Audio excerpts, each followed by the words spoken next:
Welcome, friends and family, to episode 61 of the Backdoor Cut show. You're listening on the Barn Burner Podcast Network. We appreciate that, or following along with us on the Barn Burner Periscope, _Barn Burner on Twitter. This is Zach. You can find me on Twitter at Barn Burner Bro. With me, I have Rich and Mason tonight. How are you guys? I know it's a loaded question. Yeah, man. It's a tough one, definitely. In light of recent events, but happy to be on tonight.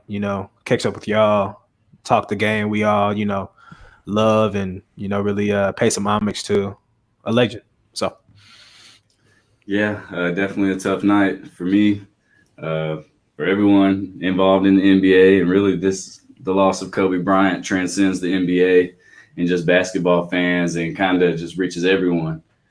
Kobe was a global icon. He could go to any country, and people would know him walking down the street. There would be a throng of people following him, gathering around. Being in Southern California at the time of this helicopter crash that took not only his life, also his 13-year-old daughter Gianna Marie's life, who was Mambasita. She is the one that you've all seen in the videos hooping. She is the hooper of the family, and the one who was ready to carry on the legacy of the Black Mamba. She said as much herself. So and then of course 7 other people on the helicopter. So just a tragic day, tough day, really somber mood. I'm all across Southern California from what I've seen the past 2 days, and I'm sure we've seen across the landscape of the NBA. We've seen the tributes, the 24-second, letting the 24-second shot clock run off, the 8-second shot clock or 8-second backcourt time run out. And I mean, it's just like each time you see a new one, it's like the same feeling, like your heart drops again and your eyes well up. So it's just sad times, and rest in peace to Kobe, and prayers with the families of all those involved. Yeah, do either of you guys have like a particular Kobe moment that sticks out to you from like your own personal experience? oh yeah, definitely. I mean, I have 2 like off the bat. So, I know this is a Grizzlies podcast, but I'm also a Laker fan. Grew up a Laker fan, and so 2 moments that stick out to me primarily was one. Was like my 13th birthday.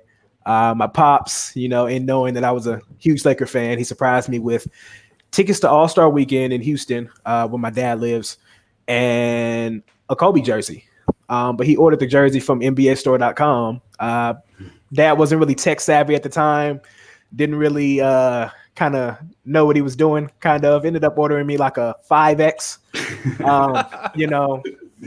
It was the effort that counts. I appreciate it nonetheless, but it's still upstairs in my closet.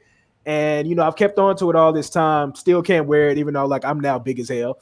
And now, I've been saying like, I have a moment to, want to like kind of frame that and really just kind of post it somewhere like in my future home, like my home with like my kids and my wife and whatnot. And yeah, that's just something that's gonna, it started off kind of as a joke, but now it's gonna kind of stay with me forever. And let's see. Secondly, this was 2016. I was living in Los Angeles at the time, and hadn't been able to catch a Laker game yet. Came home for winter break to the M, and my aunt, her law firm actually like gets a lot of tickets to Grizzlies games or whatever. It's just something her law firm does. And so she was like, hey, like Lakers are going to be in town while you're home. You want to go to Laker game? I'm like, cool, bet. This was Kobe's final season. And so we get there, and like, I guess like her firm has like a little like specific section they said, and they were like, oh, the tickets have already been claimed by one of the other partners. And she's like, wait, what? And so like there's a whole conversation going on. I'm just like, so we gonna see the game or what? Like what are we doing?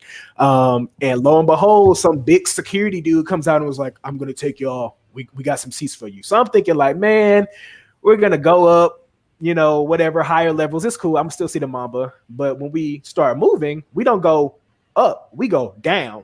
And so I'm looking, I'm like, where the hell are we going? End up walking like in the tunnel. like where the players come out. I'm like, where the fuck are they taking us to sit? We're walking. We end up courtside. They sit up courtside. Now, how the fuck that happened to a Laker game? Because we know how Laker games are always sellouts. I will never know. I don't know if it was meant to be, for me and Kobe to be in that space together.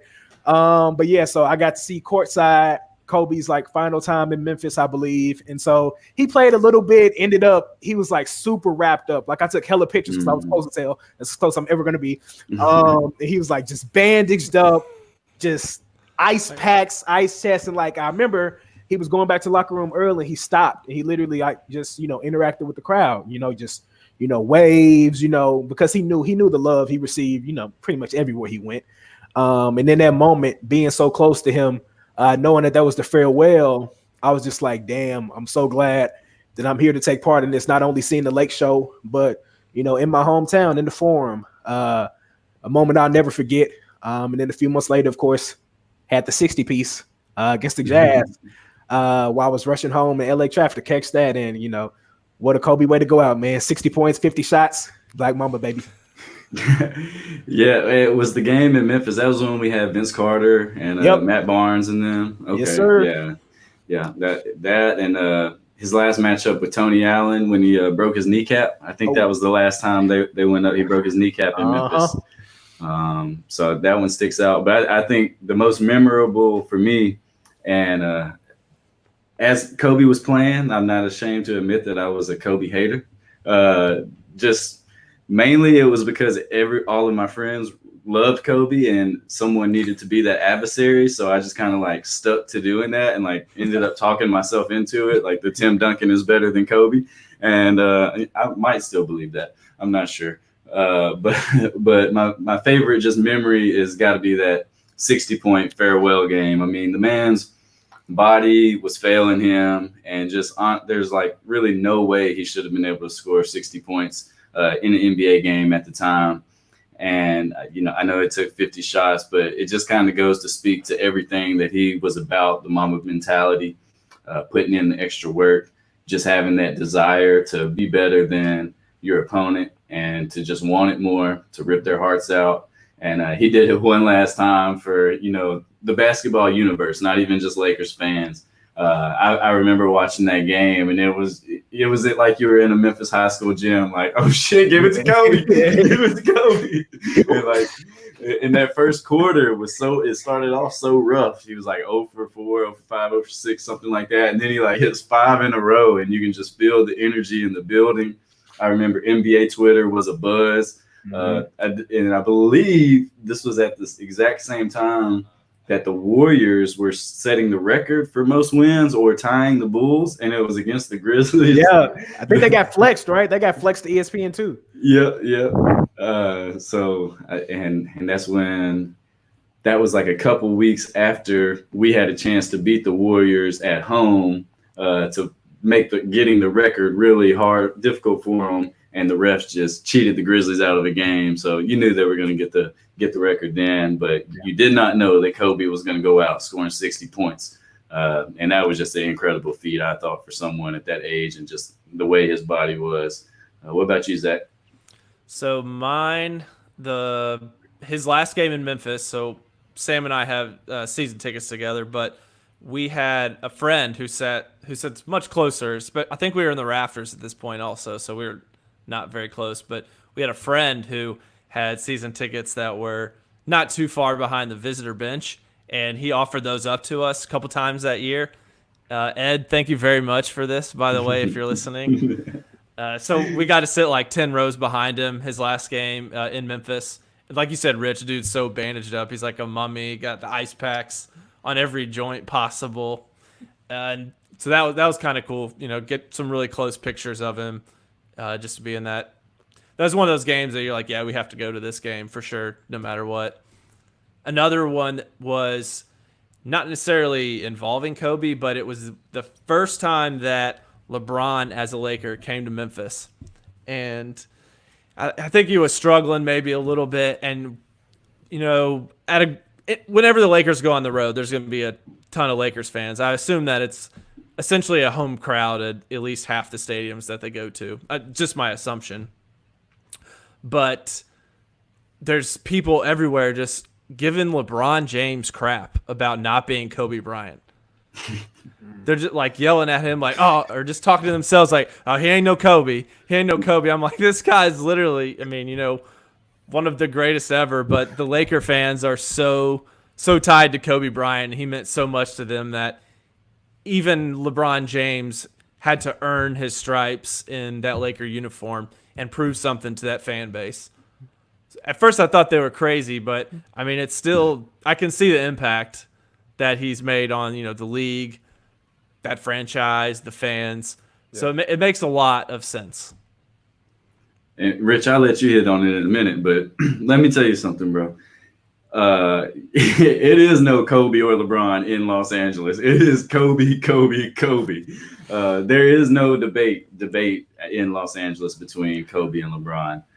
Even still, but I think what has helped is Kobe really kind of opened that door and began to embrace LeBron and honestly just embrace life a little more. It seemed like since he's retired and definitely since LeBron joined the Lakers, he just welcomed them with open arms. And because I think he knows that the fan base is the way that they are. And like you said, people were mad that LeBron joined the Lakers. It's like, what are you mad about that for? You just got the best player in the world.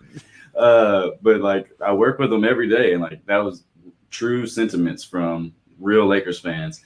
But I think Kobe did a wonderful job of really embracing LeBron, and slowly Laker Nation, especially this season as they're getting wins, is beginning to embrace LeBron like they should. And I think now, unfortunately, with the loss of Kobe, it'll probably make them come a little bit even closer to LeBron.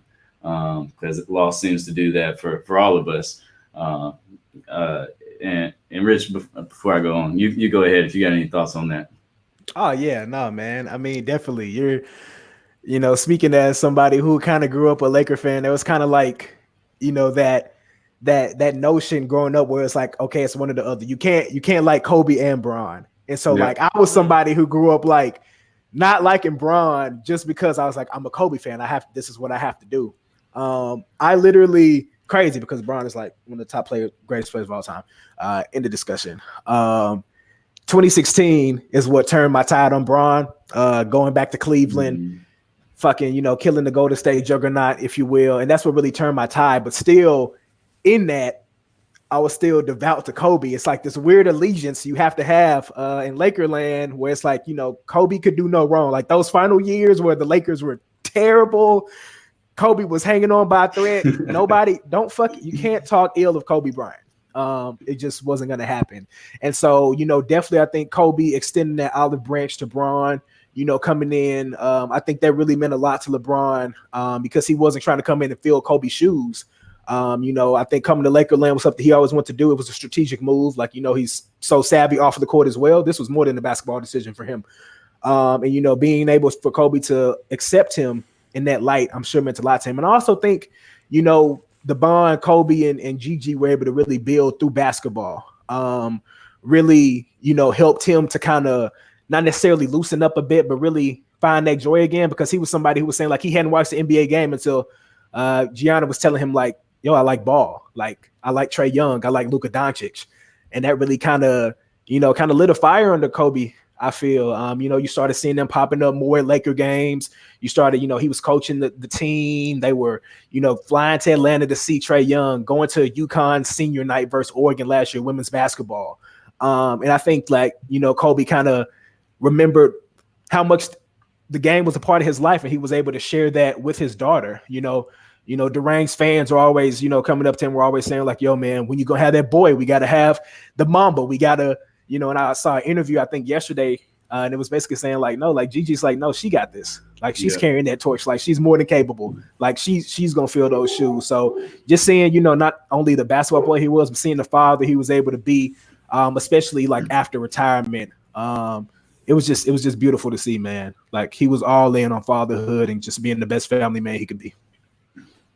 Yeah, and even before retirement, which all this kind of ties in, the reason he started traveling by helicopter was because well, LA traffic is just a nightmare, first of all. But he lives down in Orange County, and the Lakers, practice a good hour and a half away if you're driving during work hours. So what Kobe decided to do was helicopter, and the main reason he was doing that was so he could take his girls to school, chopper to practice, get his workout in, do everything he needed to do there, chopper back so he could pick the girls up from school. He said Vanessa was like, I'll pick the girls up, like, don't worry about it. And he was like, no, like, I'm on the road enough, like, I need to appreciate these times. And we know he woke up at 5 a.m. and was kind of the first, like, doing stuff on his own, working out. So that was kind of, just shows, like you were saying, the type of father he was and aspired to be. And then his love for the game. He was coaching Gianna. He was coaching Zebo's daughter, McKinley, who has moved out to Los Angeles, and she's actually going to go to Sierra Canyon High School. But she was playing with Gigi, and like they were a pretty dynamic duo. And not only was he becoming an advocate for girls basketball, the WNBA, but he was also welcoming NBA players, elite players to come back in, and he was working on their offensive skills. So yeah, he really like it ignited that passion in him when she wanted him to like start watching NBA games and stuff. So that was cool to see how much he was giving back. And I think that's also kind of what makes this so hard is Kobe was just getting started in his after basketball life. Like he already won an Oscar for Dear Basketball, and he's got his foundation. We know he was doing things with that. He's got a series of children's books out.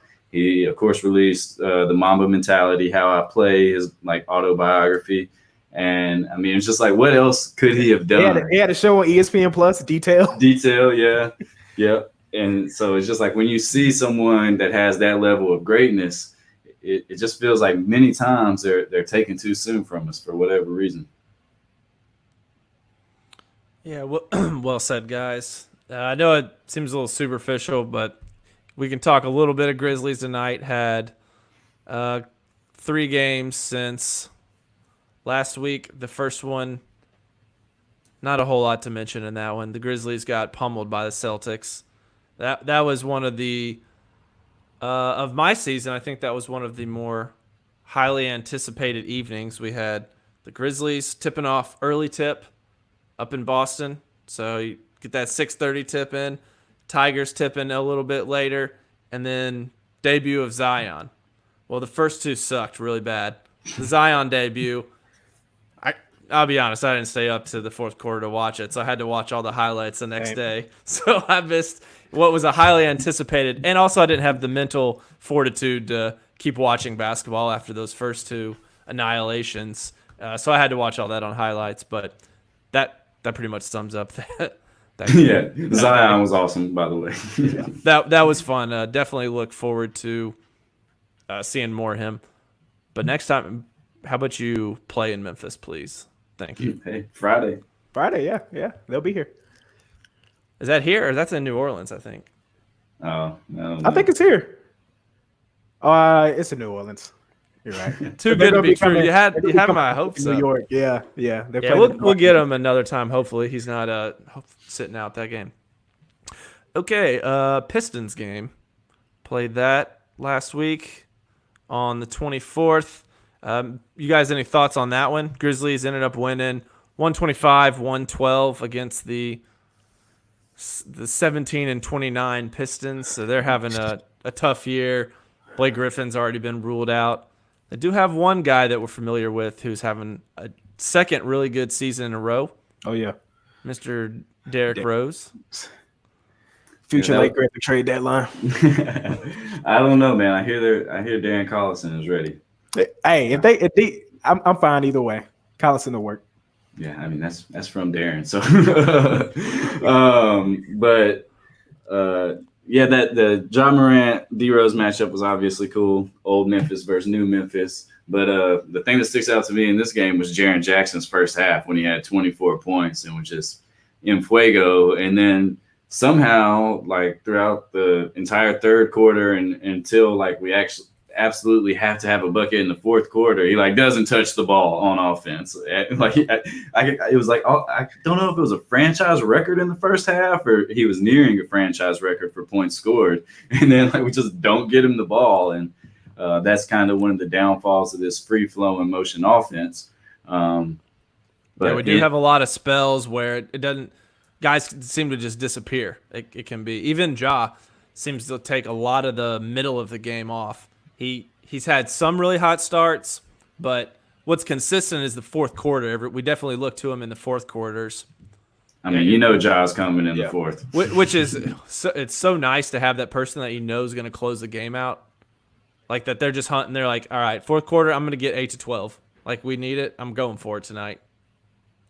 Hell yeah. I think that game was really, definitely Jaren's first half, but also like seeing Ja with the double-double. I think BC had a double-double too, if I'm not mistaken, but I think Ja had 12 assists and certain amount of points, double-double. And like, just like you said, man, that fourth quarter, I was watching the telecast and like just being able to have that person on your team is just such a good feeling because I know when the ball in his hands, something good is going to happen. They're young. Yeah, they're going to make mistakes. Yeah, they're going to be, a little more turnovers than you like to see. But, man, he's just a game changer, whether that's attacking the paint, getting fouled, finding a big for a lob or what have you. He's just has such an aggressive downhill mentality that you can just see the defenders like on their skates. Everybody's just freezing, waiting to see what he's going to do. And, to have him on our side, boy, the truth. Another big night by Dylan. When Ja and Jaren weren't scoring, Dylan, man, just flame throwing. 4 or 5 from 3, hit all 9 of his free throws, 27 points. He doesn't fill up the stat sheet anywhere else except fouls. He does that pretty consistently, but he gets a lot of tough defensive assignments. So he gets a lot of fouls that way. But I mean, Dylan, it's a freaking awesome how well he's panning out right now. Yeah, I'm sitting here looking up fourth quarter scoring, and Ja Morant is 5th, and fourth is Giannis, third is Trae Young, second is Zion, who's only played 3 games, but he's averaging 9 in the fourth, and then and Harden is 1. So like, those are all MVP caliber candidates. I mean, minus Trae, but. To have some, and I'm sure Hawks fans feel the same way, except they suck and we don't. To have someone that you can turn to in the fourth quarter is, what are the possibilities? Is he going to be scoring 20 in the fourth? Right. But they do have a all-star starter, and we don't. But that's true. Would we in the East? I think next year. Yeah. I don't know if Ja would get the nod necessarily as a rookie, but I think if he's in the Trae Young situation, like say he got drafted by the Hawks, he'd probably be right up there. Let me rephrase my question. Rich, Trae Young or Ja, who you taking? Ja Morant. Yeah, well, that wasn't your question. Your question had a lot of like circumstances involved in it. I don't even remember my first question, but the answer is always Ja Morant. Well, yeah. Where were we? Yeah, right. So Phoenix, right? Yeah, Phoenix game. That one was a little too close for comfort. Grizzlies pulled it out by 5 points. Started off real hot in the first quarter and then slowly gave up their lead through the second and third quarters, but took it back in the fourth. Ended up winning by 5 points. Devin Booker, he's playing at a really high level right now. Always good to have him on your fantasy team. Free advice to anyone: get him in the. If you're a mid first round pick, you got to pick up Devin Booker. It hasn't failed me yet. Booker and Oubre pretty much carried the offensive load for Phoenix in this one. What do you guys think? I don't know what I think of DeAndre Ayton. I can't decide. He had 17 and 15 against us, but he's 7 and 19 from the field. I'm not really sure what I think. Do you guys have a vibe on him yet? I'm just always in awe that he was selected over Jaren and Luka Doncic. That part is for sure true. I'm trying to think so he's not a number 1 overall pick, shouldn't be. But is he worth a high lottery pick? I can't decide. I mean, he was one of those like dominant, just bigger than everybody prospects, like able to dominate high school. He did his thing at Arizona, and I just don't know like how well that kind of translates to today's game. I mean, he's a talented player, nonetheless. It's just also I don't think his game is pretty. Like I'm not trying to like turn on League Pass to see DeAndre Ayton, post up and back somebody down. Like that's just not kind of what I'm looking for. Mm-hmm. But I don't know, man. I think he's just always going to have to deal with that, seeing the quick ascension of Luka and seeing Jaren, like there's going to be constant comparison. Even Trey, to an extent, that, this dude went number 1 overall over these, kind of generational talents. And so I think, it's going to be really hard for him to kind of live up to that billing. But we'll see what happens. It's also tough being in fucking Phoenix. So yeah, you can't judge anyone by the time in Phoenix. But I mean, it's all going to be based on if he can get a jump shot and spread the floor. He's got the physical tools to be, a NBA player. Even if he doesn't develop another skill the rest of his basketball career, he could be probably at minimum a backup center. But it's just going to be how much he can expand his game. Can he be like what the best version of DeMarcus Cousins was? Or is he always going to be like Joakim Noah? And if he even has that type of fire or passing ability, that's probably unfair to Joakim Noah. But can he be what he is right now or DeMarcus Cousins? Another interesting thing that happened in this game, or didn't happen, I guess. So Jay Crowder didn't score in the previous game against Detroit, and he was on the injury report, sat the Phoenix game with knee soreness, I believe, is the verdict on that, or what the team is classifying it as. So Kyle Anderson got the start in place of Jay Crowder. In this one, Grayson Allen also was injured. He's out with a hip. So kind of getting a little light on the wings, the Grizzlies are. But I did some minor digging on the game. I wanted to see kind of how the guys play when Kyle's out there and compare it to the eye test. So I looked at the plus minus for when Kyle was on court for each individual guy and when Kyle was off court. And for the most part, the guys that he played significant minutes with, and he played 28 minutes in this game, everyone but Jonas had a significantly better plus minus than when Kyle was on the court as opposed to when he was off the court. So it's something I'm going to probably keep looking at on a game by game basis and see if there's some trend there. Because to me, Kyle's a guy that he's not out there trying to get his own stats. He's not going to be a big scoring threat most of the time. But you look, he got 12 rebounds, 2 assists, 2 blocks. He does a lot of the small things, and I think that's something we know. We know he doesn't shoot well. That's not his cup of tea. Well, you got to have a bag of tea first before you make a cup of tea. Just don't get tea bagged. Yeah, you don't want to get tea bagged. You can't put those two together. But yeah, so he kind of raises the ceiling or raises the floor for everyone else when he's out there. And so that's kind of a lot of the hipster, Memphis NBA crowd's been wanting to see more Kyle minutes. And I've been wanting to see them just to like get eyes on what that situation actually looks like. And is he a viable player in this offense with this scheme that we have going, even with his lack of outside shooting? Yeah, I just think he's a very intelligent basketball player. I think he's, very smart. And just positively impacts the game in ways that like we might not even see. Look up, and I was looking at the stats, having 12 rebounds, like you stated, against Phoenix. And I'm just like, oh, whoa. Like, when did that happen? When did that happen? When did he do this? And, also, of course, we know he's a former point guard, UCLA, so he's able to handle the ball. And he moves at his own pace. Like, he's not going to speed the game up for anybody. I love it when he gets his finishes at the rim. Like, I think he's a crafty, underrated finisher. I'm not going to dunk on anybody, but that layup package is pretty nice. So, yeah, I mean, I would love to see more from him, continue, like, more time on the court. With the guys, because I think he still falls kind of within that similar age range to, kind of the movement that we're taking forth. So I would love to see, like, if Kyle is going to be a part of that. And to see, like, to the stats point, like, if he's positively impacting his time on the floor, let's get him out there. Yeah, he at least by plus minus standards against Phoenix, he was like pretty much a net zero.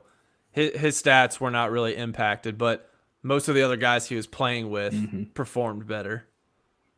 And Yeah. I think it's good to have guys on your team that do that can get down and do some of the dirty work and don't have to, they're not living and dying by how many points they score. You got guys like, DB needs his points. Like, that's what gets him going on both ends of the floor. That's what gets the team going. Everyone gets hype when that happens. Yeah. But we don't need everyone like that. If everyone was like that, then some games we might have like 40 points and then 400 the next game. Yeah, and I think Kyle's passing ability really helps Jaren and Brandon Clark and really, our whole team, but those two in particular, because Jaren, finds a spot and B. Clark likes to cut. But I just looked up our lineups on the season, and we have 10 lineups that have played at least 4 games and at least 3 minutes per game and are positive net rating, and Kyle's in 5 of those 10 lineups. So, Wow. I'm definitely a big fan of Kyle. Apparently whatever Jay does in the locker room and stuff, I appreciate it for sure. But I think we're seeing that Kyle makes this team better when he's playing with the starters. Yeah, because I think a lot of what Jay, if he's not hitting shots, he's detracting from the offense. Because he's gonna shoot it every time he gets the ball. And we don't lose a lot defensively. Right. With Kyle. Yeah. Because he's still super high IQ, makes crazy deflections you don't see coming. Yeah. Like, he surprisingly quick on the reach-ins. Yeah. Arms long as shit. Yeah. He has a definite advantage in that aspect. So just something to keep an eye on. Also, we went 30, as Bill Simmons likes to point out, we went 32 minutes without bringing up Josh Jackson. Not always Josh Jackson, but he always gives the timestamp for how long it took for something to come up. We're not going to talk about Ja closing that game against the Suns out again. Oh, hey, we could talk about it. What happened? Didn't he close it out? That's why I didn't bring it up. I didn't take the notes on it. We won by 5, but yeah. I know he definitely had some moments in the fourth where he just kind of put the team on his back a little bit. I remember one play in particular where he had like kind of noticed. He said Jenkins had kind of noticed how they were kind of switching the screens, and so in knowing you have to respect Jaren's 3-point shooting ability. Ja like calls for the pick and roll with BC. Mikal Bridges just like kind of came out and was kind of lost in no man's land. Ja with the ball in the string, BC just dives to the rim. Ja just throws that bitch up. And like that was just kind of a game changer, that lob. And Ja does this little, like I got the goggles, like point guard. So yeah, man. He's a closer. He's a fucking finisher. He puts his guys in position to be successful. And yeah, he closed that. He crossed someone up in the middle of the lane. Yeah. Like the most random spot I've ever seen someone get crossed. Like going across the lane, he just crosses. Was it Aiden? It was Aiden, right? I hope it was Aiden. And he crossed him up and got the bucket. And then he had the huge tip dunk when he dunked on Brandon Clark. Yeah. Showing off his athleticism. But really, the Suns and the Pistons game. As Chief said when he texted us, that was our 2 franchise pillars closing out games. So another big game from Jaren, shooting the ball well, especially early on. So just more exciting stuff. The 2 losses, MLK Day and then to Boston sucked, but good to see this team bounce back with 2 wins over teams that we're just frankly better than at this point. Yeah, and Ja did make 2 huge free throws to put the Grizzlies up by 3 with under 20 seconds left. And that kind of sealed it. Kyle made a couple free throws also, but those 2 I think he had 14 in the fourth. Yeah. Yeah, he's explosive. Just hooping. So now I can move to Josh? Yeah. Oh, okay. So, guys, Josh Jackson's going to be on the Grizzlies tomorrow playing against Denver at home. So that could be kind of cool with, like I mentioned, Jay, Grayson, Bruno's out too with injury. It's been a very, knock on wood, surprisingly low amount of injuries this season, which I think goes without saying has been one of the key reasons that the Grizzlies have had the success that they've had and been able to, overachieve a little bit compared to what we were expecting from them. But we're going to get to see, hopefully, Josh Jackson, if not tomorrow, maybe later this week in one of the other games. How you guys feeling about that? I mean, I'm excited. I mean, I was at work earlier today and I saw the fucking Grizzly PR tweet and I was just making sure it wasn't a spam fake account or some shit. But it was official. It was Grizzlies PR. And, it made sense. As soon as I saw that Grayson was going to be on the men for a minute, I was like, if only we had another wing that was being exiled in Mississippi that could possibly help. And then lo and behold, about 10, 15 minutes later, Josh is called up.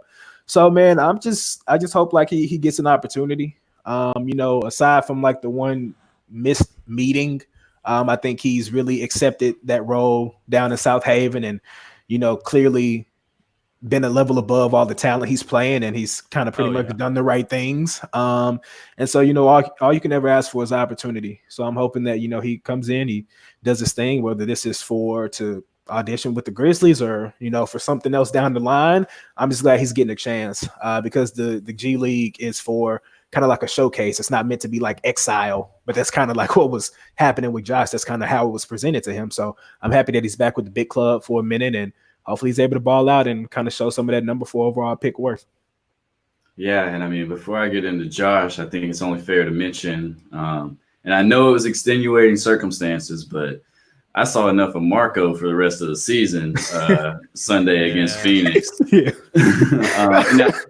I mean, I know, circumstances were bad, but I've seen enough from when he was in the rotation and last night that unless injuries come about, and even if they do, I might be willing to give Yuta some minutes over him just because he hasn't shown the ability. I know he's still a rookie, even though he's a little older, so maybe next year he'll be able to contribute, but did not think I'd be saying this at the beginning of the season, but he can't help us make the playoffs, man. We in a playoff push. Got to get those non-talented players on the bench. But Roser said when he went to South Haven that he was the best player on the court. So, maybe it was just a bad game. Of course, circumstances yesterday with the passing of Kobe is just hard to play, and especially a lot of the international guys took it really hard because Kobe was so big in those countries. You don't have access to all 30 teams in some of those countries, but you're always gonna be able to get the Lake Show. Josh Jackson somehow makes our team even more athletic than we already are. There's just another guy you got to watch flying to the rim, another guy that Ja can throw a no-look lob to, and he's been knocking down the three fairly well. I'm not expecting him to be a world, anything that's going to change our season, but I do think he can be a contributor, and I'm excited to see what he has to offer. And I definitely think he's got more than Marco. Yeah, man. Watching Marco was pretty painful. It was terrible, man. It's like the kid on your team where every time he gets the ball, you're like, here, give it back. You just pass it to him when you accidentally picked up your dribble, but you're afraid they're going to turn it over or take some crazy or a long contested three. That's how I felt with him. But I think with Josh, if he can just get some run and if he can play well, and best case scenario, he could be traded at the deadline to someone who needs him. Yeah. And you could get more assets in return for when you need to make a big push for that third star along with Ja and Jaren, because I truly think that's what we're going to be building towards. I'm not counting on free agency. It's going to be some pick in the next year or two, or some trade in the next year or two, where we have to trade a couple of B-plus guys and about 3 first-round picks to someone to get that all-star next to these guys. So the more that we can do to build towards that, the better. Yeah, and that's a good point with potentially, trading Josh and getting assets. As of this moment, I don't know how he would feel about re-signing in Memphis, but if he plays and he's part of, a playoff push and we make the playoffs and he has a season where he stays out of trouble and, we offer him a fair deal compared to what else he gets, who knows? Maybe he can be a part of the future, Yeah. It's house money. Speaking of the future and the trade deadline, are we going to talk about our boy Andre Iguodala's ESPN media blitz this past week? Just like he's just like retired and fucking being an analyst and shit. Like, we're going to touch on that a little bit. Of all the emotions I've went through the past 2 days, blood fucking boiling has not been one of them. But Iggy makes my blood boil. Like, you are not a victim. Like, dude, get that out of my face. Fucking so irritating, man. Making $18 million. You're like, what? Making $18 million and not do anything, and you're like acting like you're mad at your employer and a whole city. They're putting you through so much pain and suffering. That is ridiculous. Come on. Says a blessing in disguise. Like, no, brother. It's a blessing. The blessing comes every 2 weeks. Yeah, I think if you were to ask me which NBA player I dislike the most right now, it would be Andre Iguodala. I hope he goes to a team that's not the Lakers, because I'm now rooting for the Lakers to win the championship. I hope he goes to a team and sucks ass. Like, I hope he's out of shape and just can't hoop. Hope the Monstars got him for Space Jam 2. I do hope that this like media campaigning that you mentioned keeps him on the radar in front of teams and maybe somehow makes him more of a desirable trade target. I don't know. It's crazy, man. Also, don't buy him out. Make him wait. Yeah, I mean, just trade him for whatever, At the last, as long as you're not having to take on, money for multiple years. But he is the first order of business, I would say. And other candidates, of course, Jay Crowder, Solo maybe, Kyle potentially, Josh potentially. I think we'd all be surprised if anyone else was moved, right? Yeah, I think you would say everyone else on the roster is either. I mean, Bruno maybe as a filler if needed. Yeah, no one else is going to be the center of a trade package. No. Yeah, not at this point, at least. Who we got coming up this week? We've got the Nuggets at home tomorrow. Then Knicks, Madison Square Garden, baby. Up at MSG on Wednesday. Okay. And then to the Smoothie King Center. Likely sold out Smoothie King Center on Friday. Oh, yeah.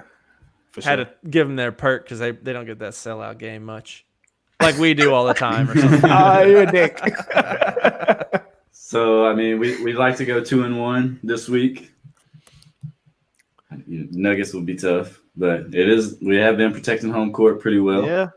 You expect to win at the Knicks. Yeah, you hope to win that one. New Orleans is going to be interesting because they're turning into like that crowd I saw for Zion's debut. I've never seen a crowd in the Smoothie King Center like that. So I think they're kind of re-energized. I think the players are re-energized as well with having him back. So definitely that's going to be a tough road environment. Zion, Ja, but it should be a good one, and I think we should be able to pull that out too.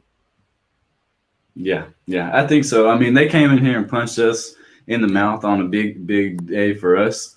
So it's only right that we go down there and return the favor. Yeah. And I mean, this week, I didn't even think about it, but we got 2 versus 3 and Ja versus RJ, and then Ja versus Zion, 1 versus 2. So yeah, I think RJ's out though. Is he hurt? Yeah, another week with the ankle. Okay. I was about to say the next episode of NBA Rooks on ESPN Plus might be worth a damn. I've watched, I think, like 4 of them. I kind of liked it. Yeah, all right. They could be better. That's straight.